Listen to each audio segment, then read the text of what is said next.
Agora a gente continua, porque a sessão da Câmara hoje foi quente. A Câmara de Maringá aprovou o projeto da LOA, que é a Lei Orçamentária Anual do ano que vem.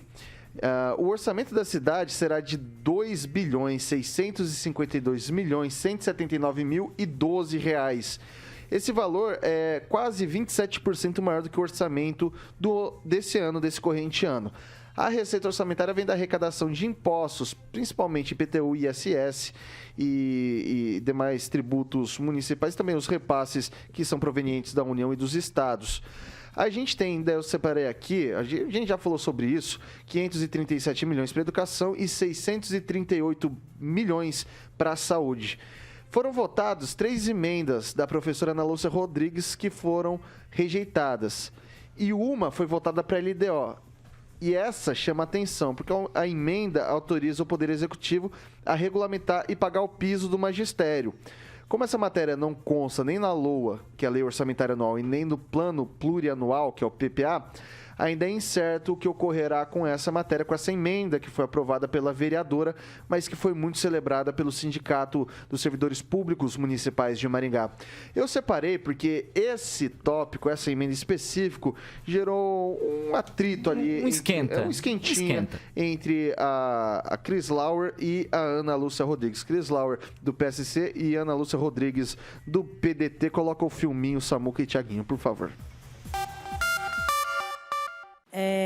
Eu votei favorável, até para não criar uma narrativa da esquerda em cima de mim, mas isso, pensa numa emenda que é a tal, não cheira e não fede, porque o prefeito vai pagar se ele quiser. É a mesma coisa de eu fazer uma emenda. Eu autorizo acabar com a fila, prefeito paga o piso, está na minha rede social de milhões, a prova lá dos meus vídeos, e fui a única a ficar gritando. Aí vem numa politiqueira dessa aqui, então tá ok, então vamos autorizar o prefeito, agora prefeito, você está autorizado, é por isso que você não pagou o piso, que é uma ordem federal, né? A cidade de Maringá não está pagando porque faltava autorização dos vereadores. Agora pronto, está autorizado e eu fico no aguardo então do prefeito pagar. E jamais a minha atuação nesta casa foi politiqueira, ou sem qualidade, ou sem comprometimento. Muito ao contrário. Como professora, eu lutei minha vida inteira pela melhoria das condições de toda a ordem.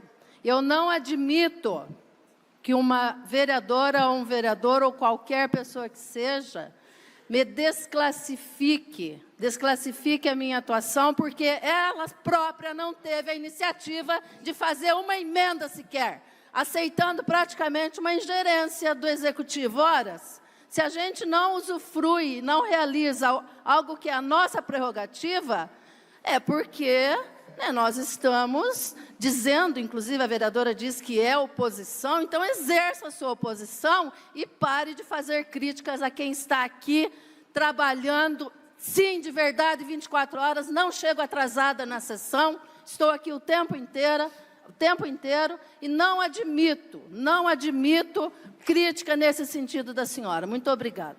Exemplo de professora, foi a que pediu agora recentemente para acabar com a essencialidade da educação. Mas que coisa linda, né? É um papel brilhante de uma professora botar em votação aqui na Câmara para nós colocarmos que educação não é essencial. Essa é a professora que nós temos representando. Por isso que eu sou contra os 23 vereadores, porque meu medo é esse, vir mais coleguinhas que não colaborem para o crescimento de Maringá. Obrigada. Ok, tá aí a falinha das duas vereadoras, melhor dizendo. Começo com o Luiz Neto. Olha, que situação, né? A gente vê que os conflitos pessoais às vezes acabam indo para as plenárias e é algo que nos preocupa, né? Em questão a esse projeto de lei, eu não vejo problema. A questão... Na verdade, só desculpa, corrigindo aqui, é uma emenda à lei de diretrizes orçamentárias, tá? Isso, a lei orgânica do município, perdão. Essa emenda, eu não vejo nenhum problema nela, né? Desde que há um entendimento de que não existe uma lei federal que obrigue o gestor a fazer esse pagamento.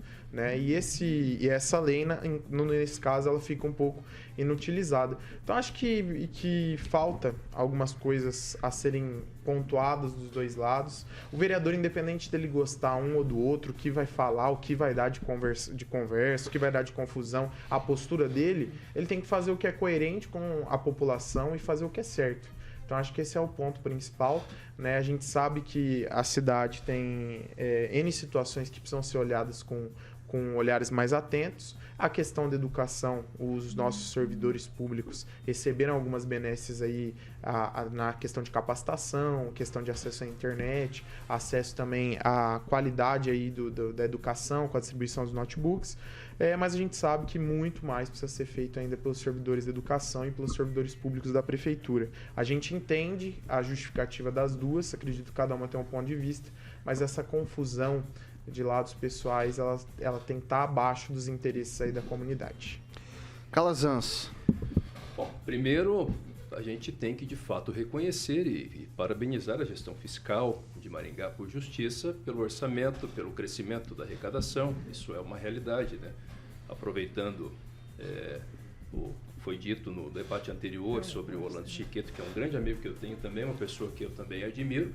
Então, muito bom para a cidade de Maringá. Mostra que Maringá resiste, né? Uma cidade forte, uma cidade pujante. Agora, sobre essa questão da emenda, eu acho que ela é boa. Boa, sim. Independente se existe um entendimento se o gestor municipal é obrigado ou não, é melhor que o município faça as adequações e pague o piso nacional do magistério. Tem que Desculpa, pagar. Calazans, só porque eu lembrei que eu já tinha falado com isso com a administração e eu achei aqui o material que eu tinha escrito à época. Então, a gente tem aqui o impacto aproximado dessa medida, tá? Somente dos servidores ativos, né? Somente dos servidores ativos da educação, isso geraria um impacto de 54,2 milhões por ano. Acontece que, se você reajustar essa tabela, incide também pelos servidores que estão aposentados. Reajustando-se essa tabela desses motes, a Maringá Previdência também faz um estudo de impacto, não sei se está concluído, porque faz um tempo que eu escrevi esse conteúdo, mas geraria mais algum impacto dos servidores aposentados. Então, a gente está falando de algo na ordem de 4,5 milhões por mês, só dessa mudança, que incide basicamente, porque é um assunto que deu muito pano para manga, incide basicamente para os pessoais que são educadores infantis. A gente tem um piso que é respeitado para o professor de 40 horas, tem um piso que é respeitado para o professor 20 horas na proporcionalidade, mas esse auxiliar de creche, esse auxiliar educacional, que não tem a necessidade de graduação para fazer o serviço, eles ganham, para trabalhar 30 horas, o mesmo que ganha um professor de 20. Então, essa é a luta deles, é fazer o valor por hora também para os educadores infantis. Compreendo. Agora, ainda assim, eu sei que isso gera impacto, mas ainda assim é bom que o município se prepare e pague. Particularmente considero que é mais importante o pagamento do PIS, inclusive, do que a criação de outros benefícios, como nós já discutimos aqui, que a administração já criou benefícios para os servidores da educação, mas são benefícios que não são incorporáveis, por exemplo, na aposentadoria. Isso acaba criando uma artificialidade. Muito melhor ter um ganho salarial verdadeiro, que vai ser levado, mesmo isso sendo mais complexo e mais difícil para o município, do que a criação desses penduricalhos, que, aliás, é uma construção histórica que Maringá tem com os servidores. Servidor na base em Maringá ganha muito pouco. Ele consegue complementar o salário dele porque é cheio de penduricalho e na hora da aposentadoria é uma decepção. E tem um fator também para encerrar, que é o seguinte, gente, a insegurança jurídica. Como existe uma legislação nacional que fala sobre o piso, daqui a pouco você pode ter uma decisão do Supremo Tribunal, uma ação judicial lá na frente, e condena o município a pagar. E condena a pagar os retroativos, como inclusive a União tem pago aí precatórios, por conta de uma aplicação divergente, errônea, da lei que tratava do Fundeb na época, que muitos deixaram de pagar e hoje estão pagando em milhões de precatórios por conta de milhares de ações judiciais que transitaram em julgado.